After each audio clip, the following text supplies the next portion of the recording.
Hi, I'm Coach Mia, and welcome to Glow 365 final three-part segment of our documentary entitled The Choice to Live, Warriors of Hope and Wellness. Ribbons of Survivors 365 has been bringing this program to you to raise awareness during the following May as Mental Health Month. I'd like to remind our audience that this episode includes adult rated content that may not be suitable for children. Viewers' discretion is advised. When you think of the choice to live, it is very personal to me, not only because mental challenges has affected some of my close friends, associates, family members, also I too myself have faced challenges as well and gone to the very edge and haunted by thoughts of suicide. I choose life. Today, we are featuring experts in the field of mental health who are discussing some of the critical issues and solutions in making the choice to live. But, before, but first, please don't forget to subscribe and like us on YouTube at Official KUO Magazine. There you can watch all our current and previous shows. Oh, excuse me. Now, let me introduce you to my host for this special show, Leonard Burg. He's a soul therapist, a psycho-spiritual coach, consultant, author of the book Dis-Ease is the Cure, dean of Kweliwoks, advisor, producer, head writer for Glow 365 shows, and all KU Magazine specialty shows. Lenny, welcome back. Well, it's certainly glad to be back because I think this is a critical issue in our community that gets overlooked. So I'm glad to be here. Well, we're glad to have you here. Now, before we get into the specific of this evening show, our third final segment of the three-part series, let's recap on the episode that was aired on May 24th. It featured suicide to the edge and back. In it, we heard two powerful stories from Coach Evangelist Lady Q and Coach Rhea Mixon, who attempted suicide several times. Sophie, can you briefly recap your interview with Coach Rhea, please? Certainly. First of all, welcome, Glow team, and all the viewers. Yes, it was a very heartfelt conversation. I just want to stop and say thank you so much, Coach Rhea, for taking the time to be so open, so vulnerable, and sharing your deep, most personal, intimate story with the entire world. I know it was difficult for you, and that's why we do this show. You know, Coach Rhea, shared her story as to what it was like growing up as a child. She recalled that from an early age of 5 and what happened when she was 11, 12 years old. Just sharing the fact that she thought from an early age how her home life affected her and how she always felt different just growing up in her home, in life. She shared the fact that her story about going to the edge and back, and how she literally took a handful, like over 40, approximately 42 pills, and locked herself in a closet. She shared what it was like waking up and wondering why she was still here. And, I want to say, with all of that, going to the edge and back, since then she's made her life so impactful to the community she's chosen to live. She has become a warrior of hope and wellness. She's an advocate for mental health. She's now a specialist in chronic conditions. She specializes in specialty coaching in certain areas, and she has several businesses. And her life has turned tremendously around, where she spends every waking day just reaching out and sharing and giving back to the community. So that was just one heartfelt story of Coach Rhea. And we just want to say thank you again, Coach Rhea, for opening up to the entire world. I know it was difficult. Yes, we definitely have to commend her for that. She is truly a warrior itself, and we know how difficult it is to share, something personal story, and especially when it's dealing with mental health. So we do commend and we tip our hats to her. So thank you, Ria, for sharing your story. Now, Lenny, you also had a special interview with Coach Evangelist Lady Q. Can you share that recap? Yes, certainly. Lady Q is a certified life coach and evangelist, and she rose from the edge to become one of the leading figures in her community, advocating for mental health, wellness, and how to deal with issues such as suicide, which she attempted several times. But if you saw where she's at now, if you've ever thought of it yourself or know someone who has, you can be helped. She shared why and how one can perilously walk on the proverbial edge of suicide, but not only choose to live, but in doing so, live an exceptional, productive life of service, which she has done. Lady Q stressed the importance of family, friends, and community in recognizing the signs of those teetering on the edge of suicide. But she shared how all too often people dare to open their eyes and sweep it under the rug for cultural and other reasons. For example, she spoke of some of the issues that underlie the attempts to commit suicide. First of all, many of your chronic diseases have an emotional component that sometimes saps a person's will to live. In some cases, there's chronic sexual, verbal, and emotional abuse, feelings of hopelessness, being unwanted, unloved, bullied, and looking for love in the wrong places. Lady Q shared that not only can family and friends be a resource instead of sweeping it under the rug, to help loved ones on the edge of suicide to choose life, but there are also other affordable mental health resources in the community, which we'll give you some links later on to take advantage of that. There are community organizations, hospitals, or even therapy which can be availed in order to deal with the issue. But Lady Q did emphasize that the primary resource to help a person choose to live doesn't cost any money. It's the sense of self within them. What she called that extra spiritual dimension of self, that spiritual connection that they can pull on inside in times of stress and hopelessness. So now let's take a quick break. And when we return, you'll hear one of the more powerful stories of someone who found her moment of truth when at the edge with thoughts of suicide. Back in 60 seconds. The Jamaican American Association of Central Florida proudly presents Jamaica's 60th Independence Scholarship and Debutantes Award Gala on August 6, 2022 at the Rosen Plaza Hotel from 7 p.m. to 1 a.m. Guest speaker will be Dr. Dwayne Dice, CEO of Education Solution International. Co-MCs are Mr. Lewis Witter and Miss Adriana Clark of Caribbean Rhythms Radio. Dinner served at 7:30 p.m., music and dancing by DJ Charlie Brown and Caribbean Groove Band.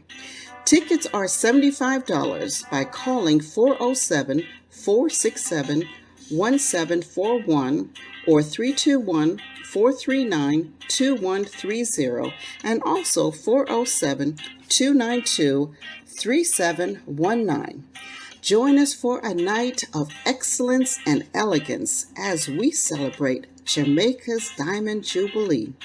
For more information, please visit online at www.jaaocf.com.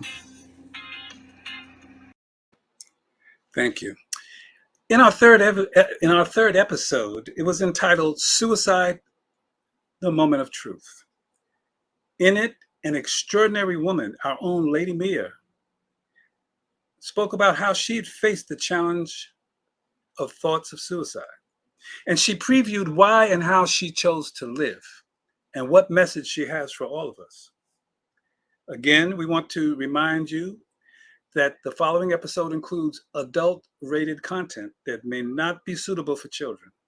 Viewers' discretion is advised.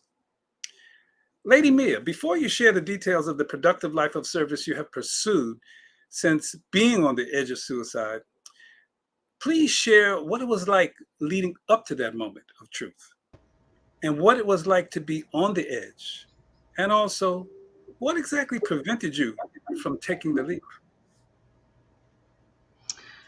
Well, whew, sitting on that edge, I remember sitting in the bathroom and plotting, different scenarios of committing suicide, from taking pills to slitting my wrist, jumping off a balcony, um, shooting myself, or just simply walking into the ocean and allow the waves to just consume my whole body, and when I look back at even just taking pills, I don't like taking pills, cutting my wrist. I was worrying about, okay, um, I'm going to mess up my pretty skin, jumping off a balcony or a cliff. I'm afraid of heights, shooting myself. No, that's not going to work because I don't like guns, but that moment, when four angels, which are my children, walked in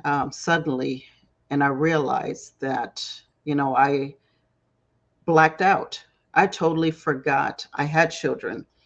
I lost all sense of reality, Lenny. Well, at the time, you were even locked up or sequestered in the bathroom when they came upon you, right?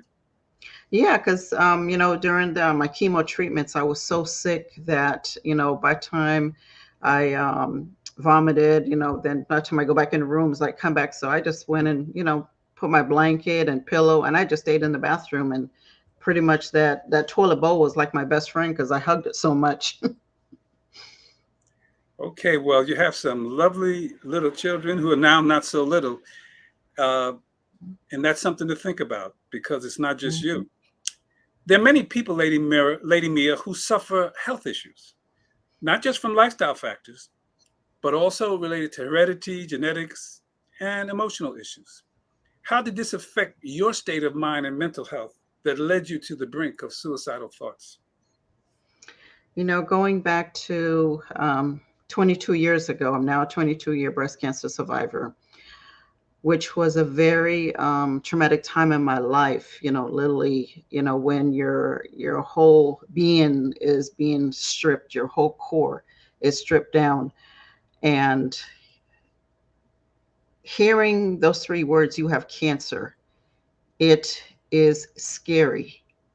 I got to a point where I lost my self-confidence and my self-worth.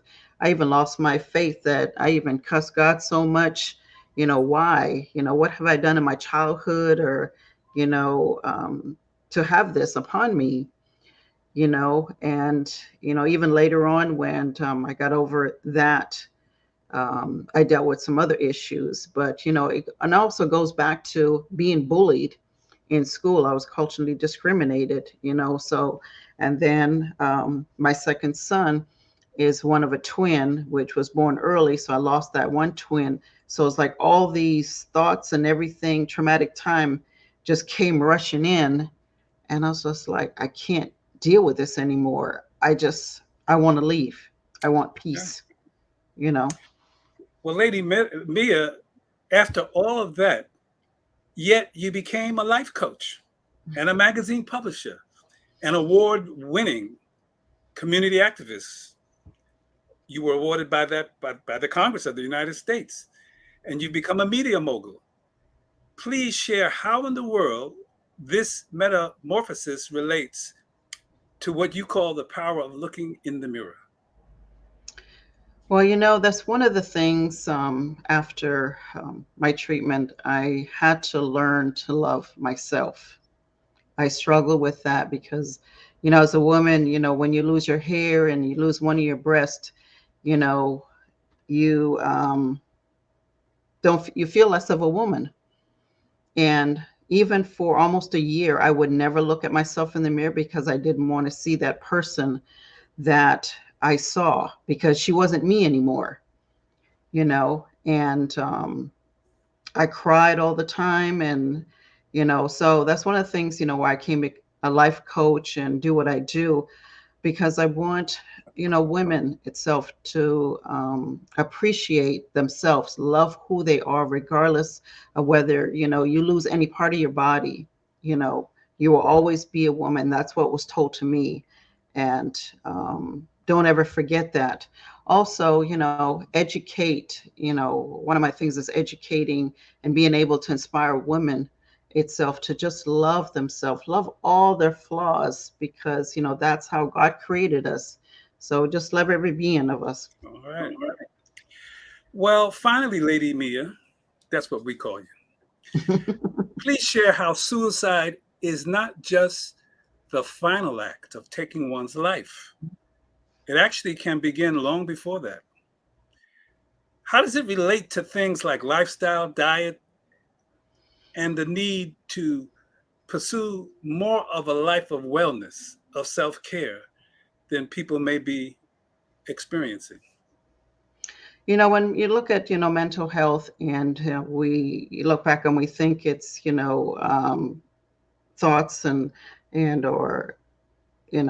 our mindset, which is an important thing, you know, being in a good mental health can prevent us from serious health conditions. Our body needs, both to be mentally and physically, to be able to function, properly and be aligned at once so that we can be happy. We also have to have a proper diet, because that can also lead to stress and also depression. And then, we might end up, binge eating and overweight, that causing a whole nother, medical issue. And then it also affects, our family, our friends, and even, our personal, intimate relationships as well. And practicing self-care weekly, it's so important. You got to take time for me, because me got to come first, and, find that mindfulness, that mental wellness, to be able to function in everything that we do. And also just surround yourself with positive people that will empower you and inspire you to maintain that mental wellness. Lady Mea, thank you. There are many people who are selfless servers. They're always helping and serving others. But they sometimes seem to think that self-care is selfish, but it's not selfish. All you got to do is think about when you're on an airplane, you're with your little daughter, the plane's going down, the oxygen mask comes down. What did I tell you? Put yours on first, because you're no good if you die. So self-care is not selfish. So now let's take a quick break. And when we return, we'll start our roundtable discussion interviews with DrMax on Mental Health 101. Back in 60 seconds. Hello and welcome. My name is Ronnie Walker. Allow me to introduce you to the MrRelationshipManCave.com website. Listen, gentlemen, today is not the day to show up halfway for yourself and for the woman you aim to please. Nutrition and mental health are important to fully experience a healthy and exceptional relationship. As a man, we want to make sure we have what is needed to start and finish strong. So go to www.MrRelationshipManCave.com and explore the possibilities.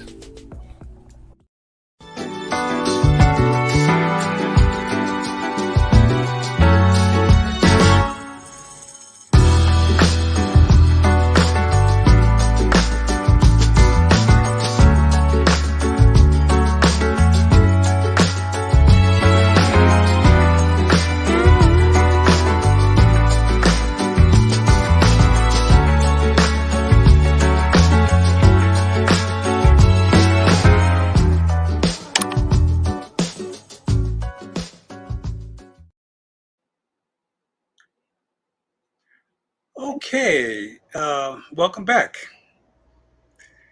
What's next, Lady Mea? Well, we got Dr. Max. You're up next, Lenny. Let's talk about Mental Health 101 with Dr. Max. And also, let's remind our audience that this episode, like previous episodes, includes adult related content that may not be suitable for children, so viewer discretion is advised. Our next panelist is Dr. Maxine Ruddock. She's a clinical psychologist, a life coach, founder of Comprehensive Psychological and Assessment Services, CPAS, which provides counseling and other mental health services to the community. She specializes in self-empowerment and what we talked about earlier, self-care for women especially. She's a speaker and a lecturer. She's a founder of an organization, Sisters of the Spirit, and she's the host and producer of her story, her journal, a journal of her journey, which she presents in the form of a podcast. Dr. Max, welcome. Before we explore some of the clinical issues related to attempts at suicide, please share how you work to increase awareness of mental health issues, including suicide, in our community. Well, one of the things that for suicide is it tends to be such a taboo subject. Like people think that we need to not look at the boogeyman in the room. It's like the elephant that's in the room, but nobody wants to talk about it. I work to try to make the conversation about suicide as normal as possible because, believe it or not, many people experience suicidal thoughts, even if it's just a quick thought of, I wish I wasn't here, or something like, oh my gosh, why am I awake today? Those are really what we would call passive suicidal thoughts. So, a great number of people experience it, but everyone is so afraid to talk about it.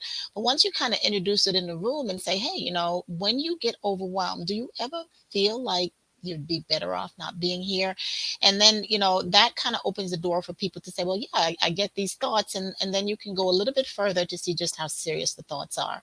But, not only do I try to normalize it in conversations, I even, I started from home. I talk to my children about it, just in case you're around friends, here's how you can do it. And then I just kind of do it in a concentric manner. I talk to my neighbors about it.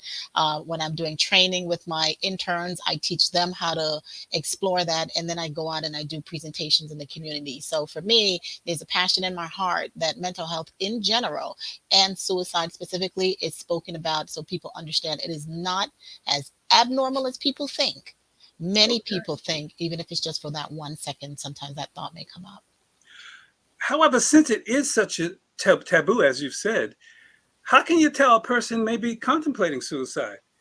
And what are some of the ways to approach someone who you think may be suicidal? Well, one of the things that show up for people when they're experiencing suicide is that they start to withdraw from people. Sometimes they may start giving away their possessions. If someone is on medication, they may start trying to hoard that medication because they have a plan. But, the best way to find out if someone is contemplating suicide is to ask them. People are afraid to ask the question directly because sometimes they think, well, maybe they're not thinking about it, but if I suggest it, then I'm going to be the one to put it in their mind. Most of the people that I talk to will tell you how relieved they are that someone brought it up because it's such a difficult and powerful, forbidden feeling in their heart. And when someone actually allows them to, by opening the door with a touching conversation, with a caring conversation, and not that you want to pathologize the person or make them feel bad, you just simply normalize it by saying, have you ever thought about, has that thought entered your mind? And if so, how often and when? And then you might start to follow up with more questions. Then you want to see if the person says yes, you want to see just how serious they may be. How often is it happening for you? Do you have a plan? Because we always want to assess for that. If the thought is there, we want to know if you have means and we want to know if you have a plan. Means, again, especially if it's someone who's been going through a recent illness or something like that, they may have a lot of medications. That's means. You want to kind of ask them, have you been taking your medications on time? Have you been storing the medications? Maybe you can kind of check it if it's a loved one and you have access to doing that. But, really just opening the conversation. And then, if you are going to talk to someone about it, leave space for the person to talk to you, kind of go in and say, during this time, I'm going to be here with this person for an hour or two, because you certainly don't want someone to say, well, yes, I'm experiencing it. But then you have to go in the next half hour. Also, if you do think that someone is experiencing that, have a plan in case that person does say yes, so that you have some referrals in place or some next steps. But certainly don't open that door and then walk away from the person. Okay, so doctor, you are a specialist. You have experience. You can probably see things that some other people can't see. And there are people who associate having suicidal thoughts with being crazy or weak. How do you break through that kind of barrier that people have put up? Well, one of the things that whenever we're talking to people about that, you can sometimes have your own self-disclosure, because you can talk about that sense of feeling overwhelmed. It's simply a matter of that individual's breaking point where that person loses hope. And so you kind of want to look for some conversations that might have the person talking to you about they don't see tomorrow with any kind of brightness in it, or they don't have any plans for the future. That's an indication that that person doesn't think that things are going to get better. For us, that's one of the greatest markers and indicators that someone might be thinking about suicide, when they don't think that tomorrow will ever get better. So you can kind of ask them, what are your future plans? What are you thinking about doing later? And if they say nothing and they're consistently telling you that they have nothing planned, and then you can dig a little bit deeper and say, well, what do you see yourself doing 5 years from now? Are you going to work? And if they continue to tell you, then you're probably looking at someone with a sense of hopelessness. And a sense of hopelessness for us in the mental health field is one of the greatest markers that suicidal thoughts might be there. Thank you. That's very insightful.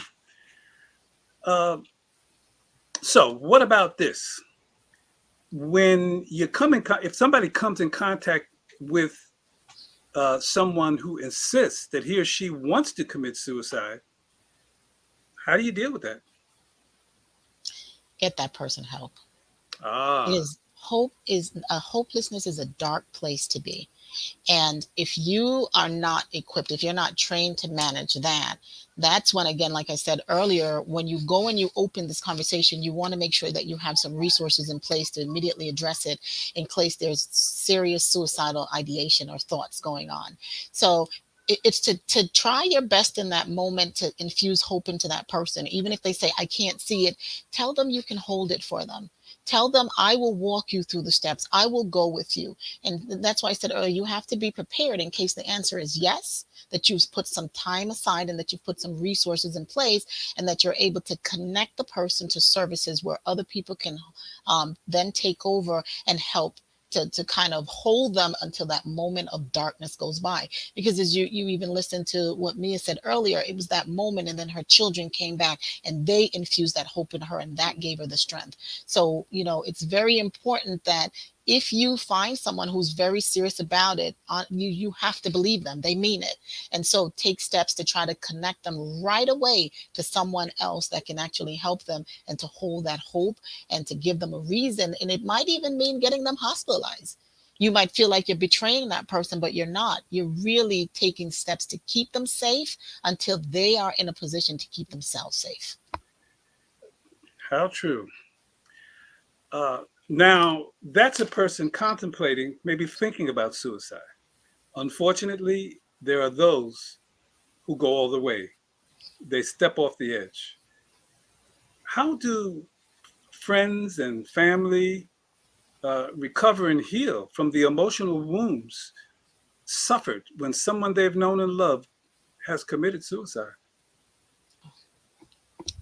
It's such a painful process, because, if someone dies in an accident or something like that, then people they grieve. But if someone that you love commits suicide, then there's also a sense of guilt associated with that. What did I miss? Did that person call out to me and I didn't hear it? Was I a part of that process? So it's important to understand that that grieving can become a bit more complicated than the typical grieving that's associated with losing someone, because you are incorporated in that grieving, because you might often think that you failed that person, and maybe that person was crying out for help and you missed it. So it's important to actually go in and not to blame yourself, because again, you cannot control everything. And it's to kind of to go in and to understand that that person did that action, and there's nothing you can do to change it. And then to just find someone to help you, just like you would have wanted that person to find someone and get help, find someone to help you to go through that process, because that's what we would consider complicated grieving, because now you're incorporated into the grieving process, because sometimes you might think that you played a part in that death. Mm-hmm. I want to ask you one final question about your podcast. But before we do that, Dr. Max, do you have a special offer for us? Because we want people to be able to get in touch with you and find out more about your services. So let's see what offer you might have to help people do that. Well, I'm passionate about a lot of things, but I am most passionate about helping women walk into their divine design. I do that through the coaching services that I offer. So I do personal and professional transformative coaching. And with that, a lot of women will come to me and they're seeking guidance, like what is my next step? How do I level up? How do I find out what my purpose is in life? And I do laser targeted questions that actually causes them to go deeper inside, because the answer is not in me, the answer is in them. I become a coach that guides them to get to that answer inside of them, and then help them to create a roadmap to bridge the gap to who am I to this is who I am. So that's what I do as a coach. And I do that with, again, like I said, very targeted, laser focused sessions. And so my offer to a woman out there are two 1 hour targeted coaching sessions within the space of a 3 month, because in the first month, what we're going to do is go through that laser process to kind of help you to figure it out. And then we're going to have a step and a roadmap, and then we'll come back again an hour later in 3 months to see where you need to pivot and then to continue in your journey. Well, thank you. I think later on, we're going to give your telephone number and email. Maybe you can give it now so that people will know how to contact you. Well, if you want to get in touch with me by phone, you can give me a call at 352-508-7594. That's 352-508-7594. Or you can email me at m.ruddock@drmaxineruddock.com. And again, that's m.ruddock, R-U-D as in David, D as in David, O-C-K, at drmaxineruddock.com. Thank you, Doctor. Finally, everything you said tonight has been empowering for me. But you also share empowering stories on what you call your Her Story, your Her Journey podcast. Can you please share something about that so that people can find you? Okay. Well, the podcast is called Her Story, Her Journey. And pretty much it's like a pun on history, but it's her story. And so what I do is I believe that every single woman has something extra inside of her. And so I'm not looking for someone who's a celebrity. I'm looking for that everyday woman who is going through life and surviving, and not just surviving, she's thriving. Despite what kind of obstacles and adversities that life throws at her, she reaches deep down inside. She pulls that extra and she survives. And then she turns around and she pulls other women with her. And so what I do is I seek women like that, and I want to shine the light on them, and I want them to tell their stories, not to stand under the story, but to stand on top of that story and to shout the light to other women out there and to actually inspire other women. So that's what the Her Story, Her Journey is about. And let me tell you, God is in the middle of it, because that story has actually reached women. People call me and say, I share my story, or thank you for having that woman share her story. It's exactly what I had been experiencing. Thank you, so that I don't feel so much alone. So, if there's a woman out there who wants to share her story to inspire her other sisters out there, please give me a call, because we would love to hear your story. All right. So remember those key words: Her Story, Her Journey. Yes. podcast by Dr. Maxine Ruddock. Yes. Now we're going to take a quick break, and when we return, Coach Mea is going to have a little chat with Dr. Donald Tate. And he's a grief counselor, and he will give us a better understanding of the relationship of grief to thoughts of suicide. For instance, whether grief is considered to be a mental illness, how grief can impact our lives and cause a ripple effect. For example, one that drains our physical, emotional, social, and spiritual well-being in a way that can lead to thoughts of or acts of suicide. And if we have time, I'd like to Dr. Tate to also include in his talk what Dr. Max touched on, which is sometimes called survivor's remorse. So this and more when we return in 30 seconds.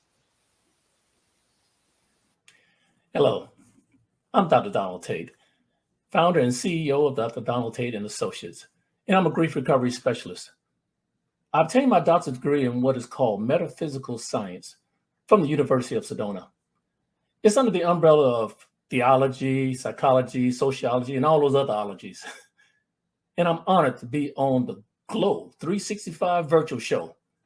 Let me share a little something about what is grief and how to flip the script. So come on, let's go.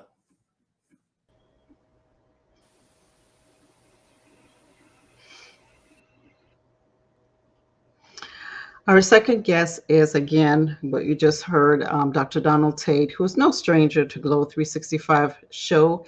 He is a grief recovery specialist. He's the founder of Dr. Tate and Dr. Donald Tate and Associate, and he's also a yoga teacher. Dr. Tate, welcome back to Glow. It is great to be back, Mea. Great to be back. Thank you. Well, we're happy to have you here. Now, let's dive into right now, Dr. Tate. Question, is grief mental illness? Consider that? Man, that's a great question. Grief by itself is not a mental illness. Let's remind the audience now, grief is normal and natural, okay? However, when someone have experienced a trauma, like somebody that got hit or a terrifying event, we call that post-traumatic stress disorder. And that's when it becomes a mental illness. Now, some people see grief as only related to losing a loved one or a friend. How do other kinds of loss affect grieving and the possibility have thoughts of suicide?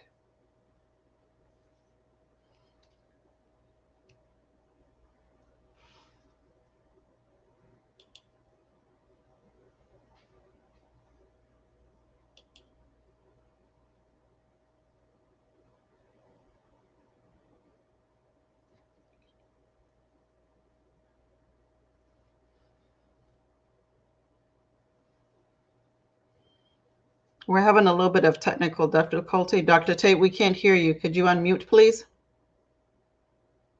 Okay. I'm sorry. Can you hear me now? Yes, we can hear you. Thank you. Can you hear me? I'm sorry. I was saying that, honestly speaking, no one knows what goes on in the mind of someone that want to harm themselves. This is the reason. This is really the reason why I don't handle those particular cases. I tell them to go ahead and call the hotline suicide or Dr. Max. Okay, thank you for sharing that. Yeah. Now, what are some ways that people can be more effectively to deal with grief and avoid it getting to one point of thoughts of suicide? Well, I hate to be redundant, Mayor, but my advice is to get help.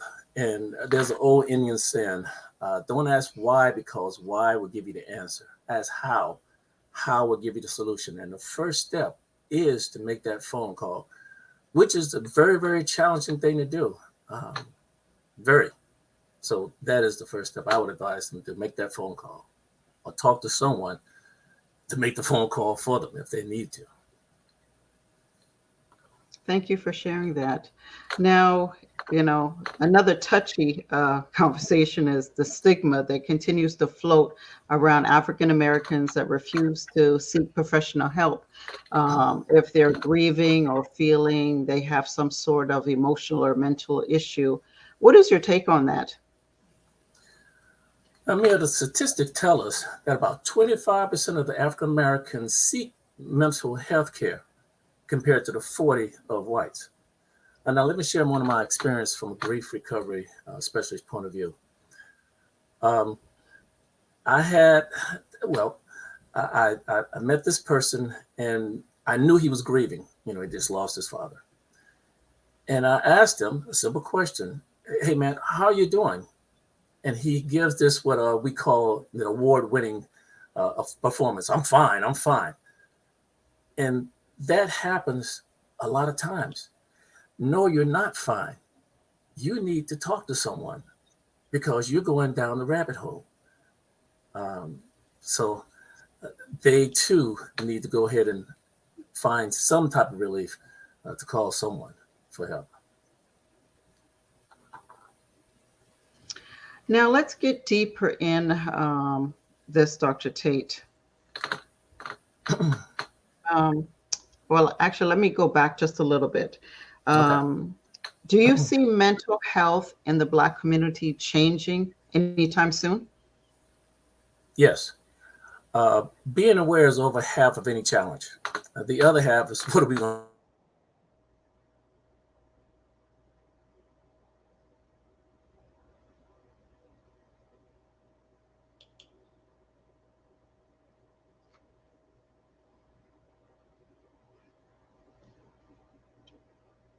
Dr. Tate, I think we lost a little sound from you.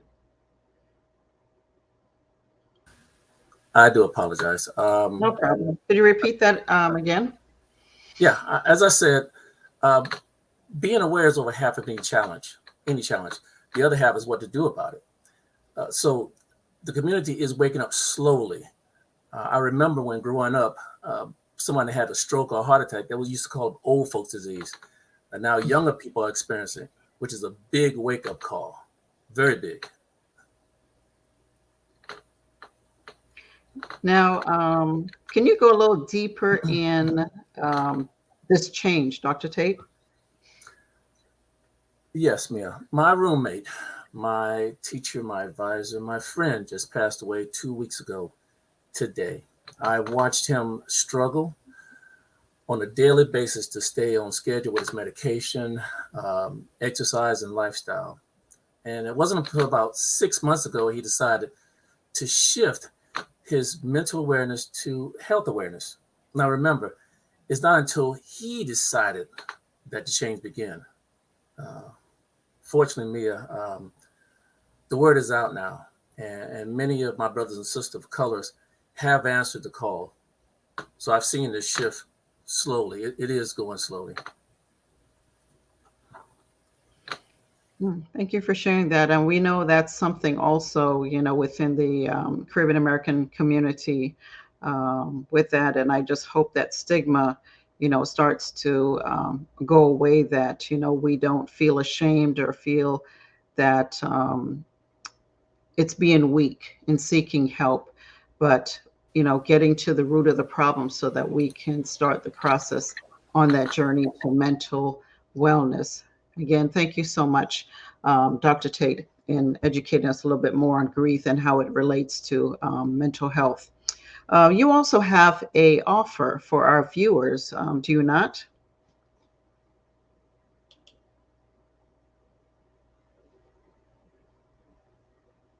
I think you're muting again. We lost your. Me, I think I might have to get me a new computer. I don't know what's going on. It just doesn't want to talk. No, it really don't. It don't. It's ready to go to bed. It's like, look, Yeah, I've had enough today. Mia is grieving. Is grieving. Yes, it's grieving. Well, yes, challenges. And it's the last day of Mental Health Month. Okay. Well, this Saturday, Mia, can you hear me now? Can you hear me? Yes. All right. This Saturday, From 7 o'clock to 7:30 p.m., I'll be presenting What is Grief? Now, at the end of the presentation, I'll be offering a 7-week group session online that retails for $250. For your audience, I drop that price to $125 for those who this week call in. And the number is 571-969-7766. That number again is 571-969-7766. Or they can email me at releasethegrief@gmail.com. I'm here when you're ready. That's HEAR. I'm here when you're ready. We hear you. No pun intended. Yes, true. Now, you also do Meditate with Dr. Tate, and that's going to be starting up, I think, this Saturday coming. Can you share a little bit about that?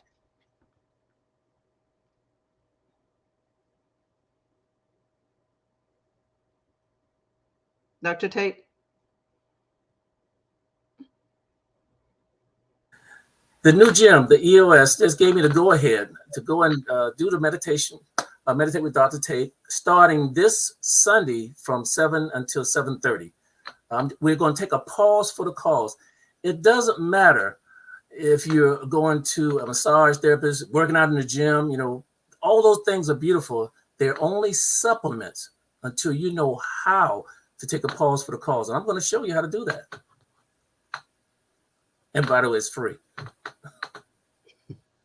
Thank you so much for sharing that. We're looking forward to it. I did take one of your meditation class, and I'm telling you, during those even thoughts of suicide or, depression is stressed out, it really helps. It really helps there. So thank you. And I encourage everyone to check it out, and also check out his presentation coming up as well, too, and get some meditation in. It'll save your lives. Yes. Thank you. Ernie, Thank you very much. what's going on next? I'm going to be Coach Sophie on the role of life coaching and relationships in addressing mental health issues, including suicide.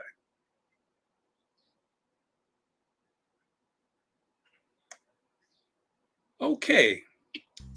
I am excited to officially announce that as we speak, Kweliwoks is setting up the Kweliwoks Empowerment Broadcasting Network. This institution will assist development groups in the U.S. and around the world to set up their own empowerment television channels. Our licenses and software enable these channels to be accessed through Roku, Amazon Fire, Chromecast, or Apple TV, thus ultimately giving us access to potentially 250 million subscribers. As part of that effort, we are launching our own Kweliwoks Self-Empowerment channel in the first quarter of 2022. I hope you are as excited as we are. So stay tuned, as the game has indeed changed. And for those who are interested in subscribing to our network, getting involved with this effort as a program producer, becoming an affiliate, or setting up your own independent TV channel, email us at kweliwoks@gmail.com. Okay, thank you very much, Kat. We call her Lady Kat. Our third guest is Miss Sophia Green. We know her as Sophie G from Apopka, Florida. She is a certified life and life purpose coach, a relationship coach. She's host and producer of the Sophie G Show, and she's a co-host, producer, assistant writer of the Glow 365 TV shows and mental health documentary. Welcome back, Sophie. Hey, big brother, Lenny. Thank you, my brother. Thank you. Okay, first, Sophie, please explain what exactly is a certified coach and certified life coach and life purpose coach, and what's the importance of having a purpose in life that helps keep people from thoughts of suicide? That's full. Well, a certified life coach is somebody who's trained in helping individuals with certain skills, to develop certain skills as to how to navigate life's turmoils, how to go through things that's happened in our lives in a way that can edify our lives to a next level.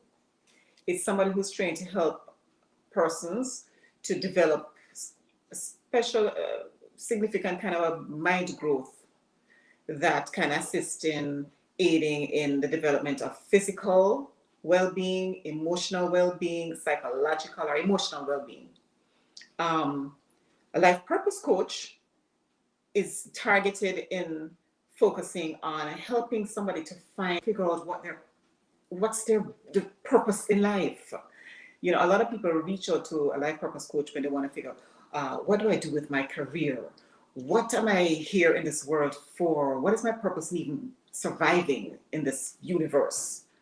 And we help to develop people the life skills that can help figure it out by giving them tools that can navigate the roads and the turmoils and the trials as to letting our passions be our guide that can put us on the right path to find our purpose so that we can live more edifying and fulfilling lives. And I think the importance in this subject of having life or figuring out your life purpose is that I think that when most people who are dismayed, going through challenges in life, get to that point of should I even exist? I think it's usually because they're at a point where they're trying to figure out what's my purpose? Why am I here? Once a person has learned how to tap into that mind power, willpower of knowing why that is, it gives purpose and reason to justify staying alive. Having a purpose to keep going, finding your passion in life that helps you to feel like you want to get up in the mornings, feel like you want to go out and face the world. It's a big eye opener when you feel like somebody is counting on you. I matter. I mean something to this universe. So I think when somebody figures that out, okay, it helps us take a step back. That reminds me then of relationships, because we're not in this world alone. Mm-hmm. From your experience, Sophie, what role does positive relationships have in sustaining a positive mental health and attitude, a self-care versus self-destructive way of life that can even lead to suicide as a final act of self-destruction? How does positive relationships impact that? Again, like attracts like. There's a saying that we are as strong as the weakest link. If we surround ourselves with positivity, then we will feel positive.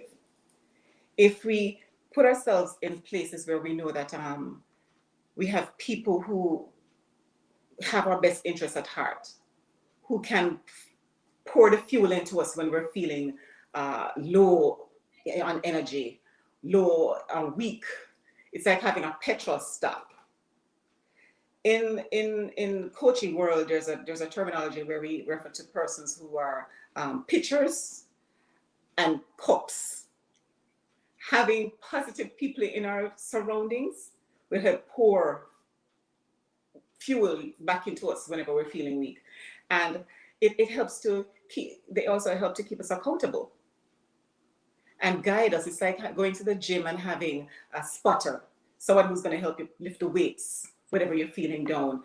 Having positive relationships in our lives helps to keep us on the right path, because we keep ourselves, people who can call us out when we know that we need to get back on track. Give us the light when our batteries are going down to keep us going. So it's important, especially when we're challenged with mind wellness, to keep us constructive so we don't fall off track. It's like keeping the fuel going. It's very, very imperative to surround ourselves with people who are going to want the best for us and vice versa. It reminds me of the saying, birds of a feather flock together. Flock together. Choosing who you want to be around. You're going to be around those people who steal your dream and put you down, or people who are striving for purpose, as you spoke of. Finally, Sophie, as a life coach, what advice would you give to our audience regarding one's self or friends or loved ones choosing life in the face of thoughts of suicide? What I'll say is, if we stop and realize that we're all here for a purpose, if we realize that there's an expression that we're divine beings, and we're all connected somehow, I'll just use the terminology of like attracts like, and chains, and weakest link and strongest link. If we remember that everybody goes, because we're of flesh, we all go through challenges in life. Everybody has an empty cup sometimes that we wish the world or the Lord or the Almighty would just take from us. I would say just pause wherever you are. And as Dr. Max just said, that everybody sometime in life gets that thought, if it's even for a brief moment. It's pulling back and stopping and counting to 10 and just think that no matter what you're going through, you're not the only person. We know that statistics show that 1 in every 5 persons across the country are having thoughts of mental crisis, which even has thoughts of suicide. We go back as far as biblically speaking, where we know there are few men. Scriptures tell us that, Solomon was in pursuit of health, of pleasure. He reached a point where he hated himself and he wanted to die. Where Elijah was so fearful and depressed and he yearned for death. Where Jonah pleaded and wanted to die. Even Jesus Christ himself was at a point where he said, please take this cup from me. You're not alone. Get help before you decide to try to just vanish from this world. There's somebody who's depending on you. The stories we heard last week, the stories Mea just shared, the story that Lady Q shared, that Coach Rhea shared, that Dawn shared. There's always someone who's depending on you, who needs you. And the point where you are right now, are feeling the lowest in your life, it's not going to last forever.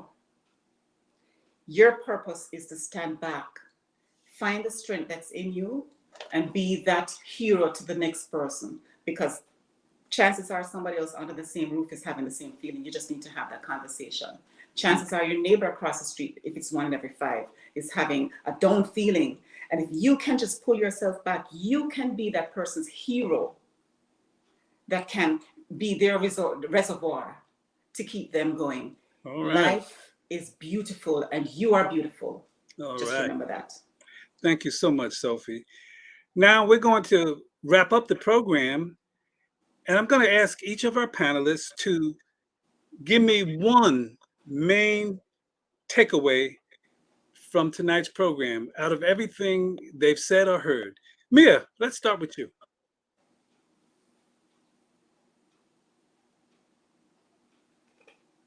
You got to unmute yourself, I think.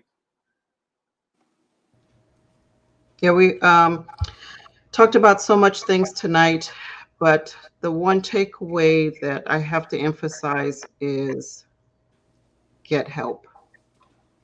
I can't stress it anymore. Get help to get to that place of mental wellness. All right. Dr. Max, how about you? Well, I wish you had asked me for Mea, because I would have said that. But She stole your line. since you already said that, I want to just piggyback on it and get help. But just remember, you're not alone. I know in the darkness, it's very easy to look around and you can't see, because in darkness you don't see. But just even that one little glimmer of light, if you nurture it, it becomes bigger until it's a flame. So if you can just realize that in that darkness, you're not alone, reach out your hand and trust someone will touch it. Thank you so much. Dr. Tate, how about you? There's a powerful saying that I want to share with you. To the world, you may just be one person, but to one person, you may just be the world. Everyone needs to believe that, and that's piggybacking on getting help. Thank you. Sophie, how about you? I'm gonna use Dr. Max's phrase. She said, "The boogeyman is a passive suicidal thoughts is the boogeyman in the room, and Oh, yeah. hopelessness is a dark place. But if 1 in every 5 of us have had that thought, sometime along the line, that means chances are the person next to you, you can take a chance to have that conversation with." Yeah. Thank you. Actually, I thought you started to take my line, because I was going to talk about dialogue.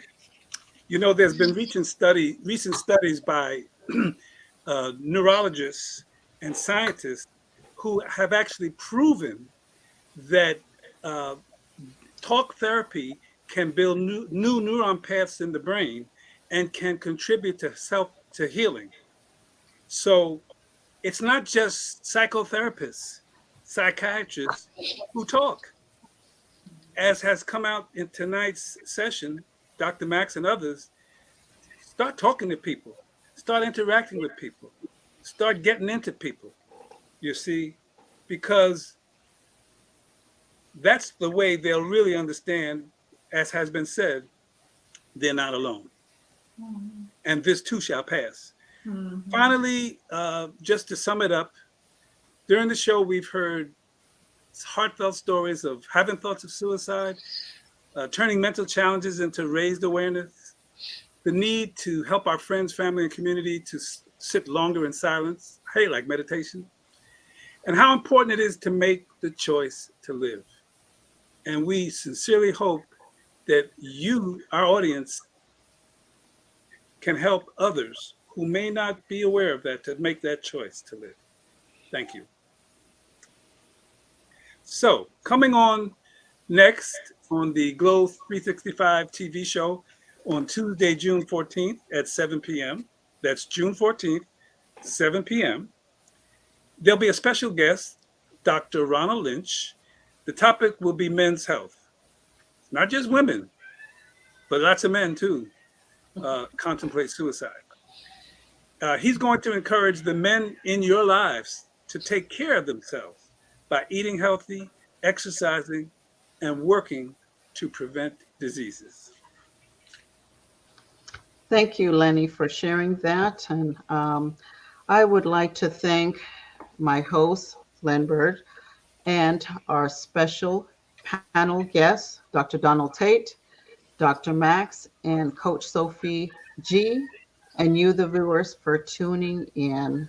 Again, I also want to remind our audience that if someone you know is at immediate risk or self-harm, suicide, or hurting another person, ask that tough question, are you considering suicide? Listen to the person without judgment. Call 911 or the local emergency number, or text TALK to 741741 to communicate with a trained crisis counselor. Call the National Suicide Prevention Lifeline at 1-800-273-8255 or visit online at suicidepreventionlifeline.org. They're available 24/7 across the United States. It's free and confidential. Stay with the person until professional help arrives. Try to remove any weapon, medication, or other potential harmful objects. And I want to leave this quote with you all. It says, "For darkness restores what the light cannot repair," which means that the light can repair things in the material world, but that there are limitations of that kind of fixing. Medicine, for instance, can heal in the light, but if the spirit isn't well, there is no life. By Joseph Brodsky. Remember, there is hope and there is help to get to a place of mental wellness. And because you're not alone, we're there. I'm Coach Mea, coming to you from Florida. Thank you all for tuning in. Until next time, stay safe, well, and continue to find your glow within the mind, body, and soul. Lady Mea, can I just tell people briefly that the soul is my forte, because I'm a soul therapist. So I want to offer a free 1-hour session to anyone who calls this number, 347-989-4147. That's 347-989-4147. You can text that number or call, and I'll give you a taste of the process of soul therapy, which is healing through consciousness. Thank you. Thank you so much, Lenny, for sharing that. Of course, yeah, we didn't want to forget your offer as well. And again, don't forget Dr. Max, also her offer as well, to contact her. And I'll be sharing that also at the end of the show. And also Dr. Donald Tate as well. Again, until next time, stay safe and well.